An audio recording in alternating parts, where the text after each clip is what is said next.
வாங்க லேடிஸில் யங்ஸ்டர்ஸ்லாம் பார்த்தீங்கன்னா அவங்க விசில் அடித்து அந்தளவுக்கு ஒரு மாஸை க்ரியேட் பண்ணியிருக்காங்க. இதில் இன்ட்ரோல் பேக் வந்து வெரி ஒரு மாஸ்.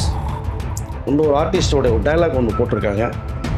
டைலாக் போட்டோன்னா அந்த இன்ட்ரோல் பேக் ஒரு ஃபைட்டை வச்சு டைலாக்கை போடும்போது பார்த்தீங்கன்னா தேட்டர் இந்த 4-5 நாளில் கலெக்ஷனை அள்ளி கிராஸ் பண்ணிவிட்டு 500 கோடி நம்ம பேசிகிட்டு இருந்தேன். சாதாரணமாக 1000 கோடியை தாண்டினால் ஆச்சரியப்படுறதுக்கே இல்லை. இது அவ்வளோ அம்சங்கள், அவ்வளோ என்டர்டைன்மெண்ட்டுக்கு ரிப்பீட் ஆடியன்ஸ் பார்த்தீங்களா. எண்டில் வந்து கிளைமாக்ஸ் ஒரு கெட்டப் உருவாக பாருங்க, என்னங்க யூத் அது அப்படியே ஒரு நம்ம கண்ணு முன்னாடி ஒரு ஹாலிவுட் ஸ்டார் வர்றது மாதிரி அவ்வளோ க்யூட்டாக, அவ்வளோ அழகா.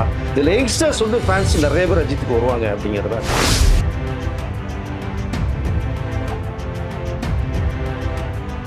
சார், இப்போ இந்த குட் பை அகிலுடைய படம் பார்த்துட்டு தியேட்டர்லேருந்து அப்படியே நேராக வர்றேன் நம்ம பப்ளிக் விங்குடைய நேயர்களுக்காக அந்த வைப்போட வந்து இந்த அந்த உணர்ச்சிகரமாக விஷயத்தோடு வந்து அவங்களுக்கு அதனுடைய சின்ன ஒரு ரிவ்யூ ஒன்று பண்ணலான்றதுக்காக நான் வந்திருக்கேன். நான் அதை பட்டு இந்த படத்தை வர்ணிக்கிறதுக்கு வார்த்தைகளே கிடையாது சார். தியேட்டரில் ஃபேன்ஸ் எல்லாம் தெரிக்கிறாங்க. ஏகே வர்ற அந்த ஓப்பனிங் சீன்லாம் பார்த்தீங்கன்னா என்ன மாஸ் தெரியுமா உங்களுக்கு. அதில் வந்து அழகாக ஒரு கேங்கோடு வரும்போது யார் ஏகே என்ன அப்படிங்கிறது மாதிரி ஒரு ரெட் ட்ராக் அண்ட் என்ட்ரிங்கும் போது எல்லாம் மிரளுவாங்க. அது சீன் பை சீன் வந்து அஜித் வந்து ஒரு மாஸ். திரும்பியும் அஜித் இந்த மாதிரி ஒரு படம் பண்ண முடியுமா அப்படின்னா அது ஒரு பெரிய ஒரு கேள்விக்குறியாக எழும்புது என்னோட வியூவில். ஏன்னா பட்டையை கிளப்பியிருக்கார். ஃபேன்ஸுகளுக்கெல்லாம் வந்து 2 வருஷம் வெயிட் பண்ண வச்சதுக்கு தீனை போட்டு அள்ளி இறைச்சிருக்கார். தியேட்டரில் ஒரே காசு மலை சவுண்டு தான், ஒரு பூக்களை அள்ளி வீசுகிறாங்க. ஆனால் இந்த படம் வந்து ஃப்ரேம் பை ஃப்ரேம் வந்து விளையாடி இருக்கார் அஜித். கிட்டத்தட்ட ஒரு ரஜினியுடைய மாஸ் ஃபிலிம் பார்த்தா எந்த அளவுக்கு அவங்களுடைய ஃபேன்ஸோ ஒரு அஜித் ஃபேன்ஸோ லைக் பண்ணுவாங்களோ அதை விட ஒரு அதிகமான ஒரு ஸ்டெப்லேயே விளையாடி இருக்கார் அஜித். அதை கிட்டத்தட்ட அப்படியே நான் ஒன்லைனுக்குள்ளே போகிறேன். இப்போ நான் அதாவது ஒரு பெரிய ஒரு டான் கேங்ஸ்டராக இருந்த அந்த டான் அவனை அசைக்கவே முடியாது அப்படிங்கிற இருக்கும்போது தானாக வாலண்டியராக என்ட்ரி ஆகி நேராக ஜெயிலுக்கு உள்ளே போகிறார். உள்ளே போகிற எதுக்காக போகிறார் அப்படிங்கிறத ஒரு சின்ன லைன் சொல்கிறாங்க. ஸோ தன்னுடைய பையனுக்காக போகிறார். பையனுக்கு போனவர் அங்கே என்ன பண்ணார். ஸோ அஜித் வந்து தானாக உள்ளே என்ட்ரி ஆகிறார். எப்படி ஜெயிலுக்குள்ளே போனார், எதுக்கு போனார் அப்படிங்கிற ஒரு விஷயந்தான் உங்களுக்கு கதையே. ஸோ அப்படியே ட்ராவல் பண்ணுறாரு. ஸோ நல்ல மனிதனாக இருந்த ஒருத்தனை மற்ற கேங்ஸ்டர்ஸ் எல்லாம் சேர்த்து அவனை ரொம்ப பேடாக மாற்றுறாங்க. எதுக்கு மாறினவர் எண்டில் அக்லியாக மாறுறார். திரும்பி அதை எந்த அளவுக்கு ஆக்ரோஷமாக மாறினார், அதுக்கு என்ன அப்படிங்கிறது மாதிரி அழகாக ஒரு லைனை கொண்டு போய் வச்சு ஒரு ஃபேமிலி சென்டிமெண்ட்டையும் உள்ளே வச்சுருக்காங்க. ஒரு ஃபன்னு இருக்குது இதுக்குள்ளே. இந்த டான் கேரக்டரில் அசைத்திருக்காரு. ஒரு ஃபேமிலி சென்டிமெண்ட், ஒய்ஃப் சென்டிமெண்ட்டு, இதுக்கெல்லாம் பார்த்தீங்கன்னா ஒரு காமெடி சென்டிமெண்ட்ஸு, இது எல்லாமே நகைச்சுவையாக வச்சு ஒரு மாஸ் என்டர்டெயின்மெண்ட்டாக A to Z என்ன தர முடியுமோ அஜித் கொடுத்துருக்காரு. ஸோ அந்தளவுக்கு ஒரு மாஸ் படம் சார். தியேட்டரெல்லாம் கடைசியில் பார்த்தீங்கன்னா நான் அப்படியே ஒன்லைனுக்குள்ளே போகிறதில்ல, எண்டுக்கு வரேன். நான் இப்போ மேக்கிங் வீடியோ ஒன்று போட்டு ஒரு 5 நிமிஷம் கடைக்கு தியேட்டரே அதிருது. அஜித் கடவுளே அஜித்னு. அதாவது அஜித்துக்கு இதில் வந்து புதிய ஃபேன் ஏகப்பட்ட பேர் வருவாங்க சார். இது கலெக்ஷன் கிட்டத்தட்ட 1000 கோடிக்கு மேலே இது கிராஸ் பண்ணுறதுக்கான வாய்ப்புகள் நிறையாவே இருக்குது. டைலாக்லாம் அஜித்துக்கு அந்த மாஸ் ஹீரோக்கு என்ன வேணுமோ அதுக்கு வந்து பவர்ஃபுல்லாக உள்ளே போட்டு அப்படி மற்ற கேரக்டர்ஸை வந்து அஜித்தை பற்றி பேச வச்சு அப்படி தூக்கி நிப்பாட்டியிருக்காங்க. தான் போட்ட ரூல்ஸையே பிரேக் பண்ணிட்டு ஏகே வெளில வர்றானா சாதாரணமாக வரமாட்டான் அப்படிங்கும்போது உள்ளேருந்து வெளில ஒரு என்ட்ரி ஷாட் அப்படியே கட் பண்ணிங்கன்னா தன்னுடைய ஒய்ஃபை பார்க்குறதுக்கு வர்றார். வரும்போது ஸோ அங்கே அதாவது சஸ்பென்ஸை உடைக்க வேணான்னு பார்க்குறேன்.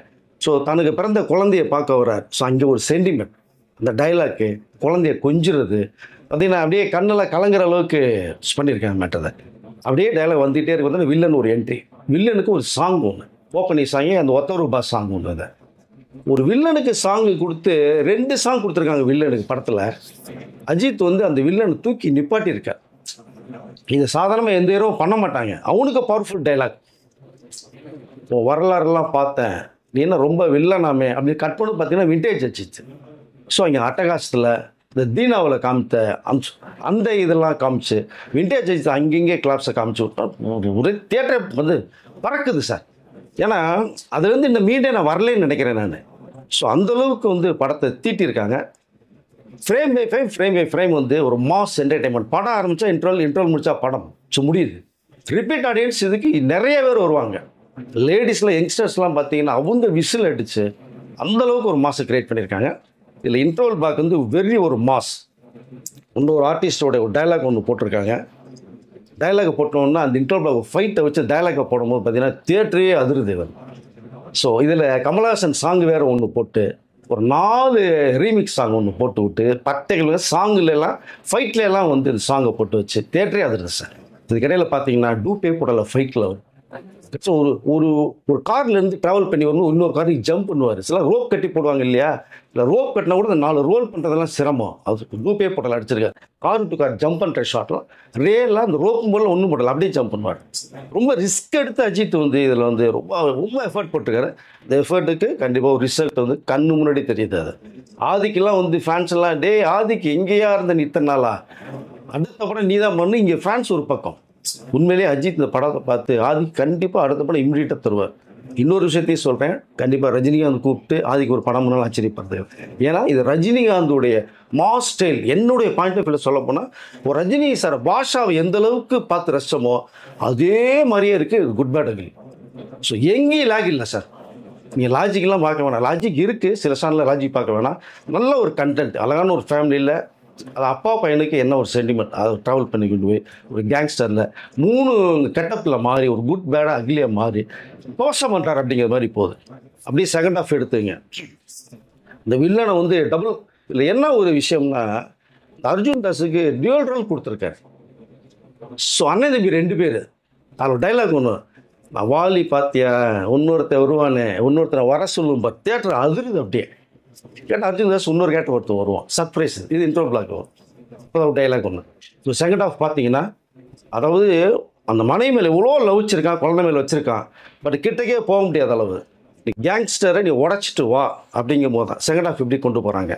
இது யார் பேக்ரவுண்ட் இருக்கா, எதுக்காக அப்படிங்கும்போது ஃபுல்லாக ஸ்பெயினில் காமிக்கிறாங்க. ஸ்பெயினில் காமிச்சு அது வரைக்கும் மும்பையில் டான், அப்படி போயிட்டு செகண்ட் ஹாஃப் வரும்போது ஸ்பெயினில் போகிறாங்க. ஸ்பெயினில் போய் அஜித் வர சீன்லாம் வந்து ஒரு மாஸ் சார். ஏகப்பட்ட சீன்ஸு. அதை ஒய்ஃப்கிட்ட பேசுறது, குழந்தைகிட்ட பேசுறது, இந்த டான்கிட்ட அதை மற்ற கேங்ஸ்டர்கிட்ட பேசுறது, மும்பையில் அந்த கேங்ஸ்டரை பூரா வர வச்சு ஒரு பெரிய மீட்டிங் ஒன்று போட்டு விட்டு அதில் யாருங்கிறத காமிக்கிறது. ரெட் ட்ராகன் அப்படின்னு சொல்லி அந்த அந்த ஒரு லோகோவை காமிச்சுட்டு மாதிரி அதில் ஒரு வில்லன் சொல்லுவான், இன்னொருத்த அடியால் நான் உள்ளே வரமாட்டேன் அப்படிமா. ஏன் வரமாட்டேன்பா, உள்ளே என்ன நடக்குன்னு எனக்கு தெரியும்டா, வேணா நீ போய் பாடுறான்மா. உள்ளே போகிறோன்னா வந்து பார்த்தோம்னா இந்த எஃபெக்ட். ஸோ இந்த ஃபஸ்ட் ஆஃப் ஃபுல்லாக அவங்களுடைய கேரக்டர் வந்து ஃபோக்கஸ் பண்ணி அர்ஜுன் தாஸ் வந்து டோட்டலாக பார்க்குறீங்கன்னா அந்த ஃபஸ்ட் ஆஃப் சொன்னேன் இல்லைங்களா, அர்ஜுன் தாஸோட என்ட்ரி மெயின் வில்லனே அர்ஜுன் தாஸ் தான். கலைக்கிருக்கான் மனுஷன், ஈக்குவல் டு அஜித்தோடைய கேரக்டர். செகண்ட் ஆஃப் அப்படியே எடுத்திங்கன்னா இது எந்த அளவுக்கு ட்ராவல் பண்ணி கொண்டு போகிறாங்க அப்படிங்கிறது மாதிரியான ஒரு விஷயத்தை வந்து கன்வே பண்ணுறாங்க. நிறைய விஷயத்தை நான் உடைச்சேன்னு வச்சிங்களேன், அதாவது இந்த படம் வர்றதுல ஒரு இன்ட்ரெஸ்ட் போயிடும். இல்லை கேமியோரில் ஒரு கேரக்டர் வர்றாங்க, பவர்ஃபுல் கேரக்டர், 4 சீன் தான். சரி கலைக்கு இருக்கா அப்படி கேமியோவில். அஜித் அவங்களும் பண்ணுற ஒரு ஃபன்னே வந்து பியூட்டிஃபுல்லாக இருக்குது. அது மாட்டது இதை அவங்க ஒரு அதாவது அஜித்துக்கு கொஞ்சம் ஃபேவரான ஒரு கேரக்டர் வராங்க, பட் வில்லியாகும் சாரி அஜித் ஒரு ஃபேவரான ஒரு கேரக்டர் வராங்க.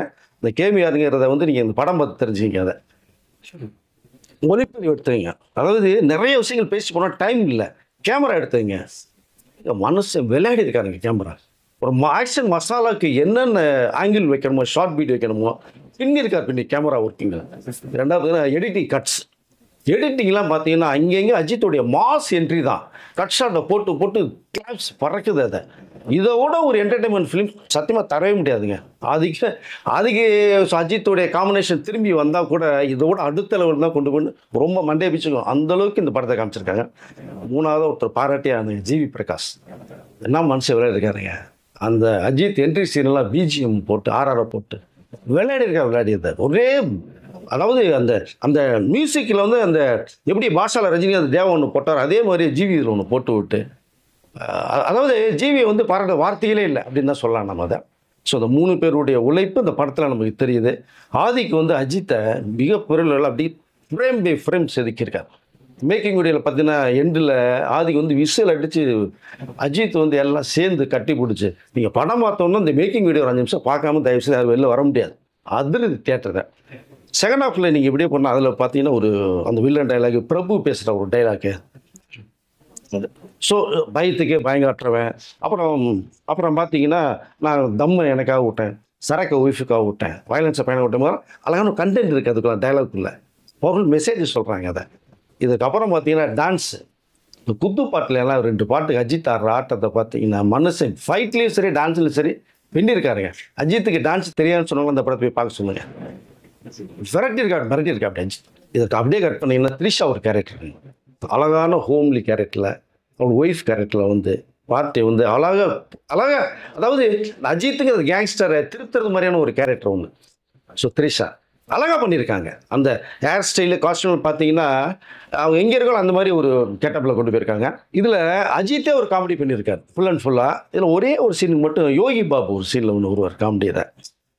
அது அப்படி வந்துட்டு பாஸ் ஆகிறேன். ஆனாலும் பாஸ் ஆனாலும் ஏகே வர்றாரு வழி விடுறாங்கிற அந்த டைலாக்ல அவன் தேட்டரில் கிளாப்ஸ் வாங்கிட்டு போடுற மேட்டர். ஸோ இப்படி பார்த்தீங்கன்னா இது வந்து ஒன் மேன் ஷோ தான். எல்லா ஆர்டிஸ்ட் இருக்காங்க. அஜித், த்ரிஷா, அந்த கேமியோ ரோலில் பண்ணவங்க. ஸோ அர்ஜுன் தாஸ், ஜாக்கி ஷெராப் ஒரு 3-4-5 சீனில் வந்து பார்ட்டிக்கிள் மிரட்டி இருக்காருங்க. ஜாக்கி ஷெராப் பியூட்டிஃபுல்லாக பண்ணியிருக்காரு. அப்புறம் சுனில் பிரசன்னாலாம் அஜித்துக்கு ரைட் லெஃப்ட் மாதிரி வந்து அதாவது அவங்களுக்கு என்னென்ன தேவைகளோ அதை எல்லாமே டைரக்டர் கொடுத்து வச்சு அந்த கேரக்டரை நிமித்தி வச்சுருக்காங்க மேட்டர் தான். ஸோ மொத்தத்தில் நீங்கள் பார்க்க போனால் பாட்லேருந்து ஃபைட்லேருந்து அந்த கண்டென்ட்லேருந்து எல்லாமே வந்து ஸோ ஓவரால் வந்து குட் பேட் அகிலி பியூட்டிஃபுல்லான ஒரு படம், ரொம்ப எக்ஸலண்ட்டாக கொடுத்துருக்காங்க. சுருக்கமாக சொல்ல போனோம்னு வச்சிங்களேன், இந்த குட் பேட் அகிலியை பார்த்துட்டு வந்து அந்த ஒரு ஆர்வம் வந்து இன்னும் எனக்கு சத்தியமாக குறையவே இல்லைங்க. நானும் வந்து ஃபேன் பாயை மாறி அந்த படத்தை பார்க்குறேன்ற ஒரு சூழ்நிலைக்கு வந்து இந்த படம் அதாவது என்ன தள்ள வச்சிருச்சு. அஜித்தோட ஃபேன்ஸ் வந்து ஆதிக்கு நீ எங்கேயா போனால் ஏது போன இத்தனை நாள் எங்கேயா நீ இருந்தேன்னு சொன்னேன் இல்லைங்களா.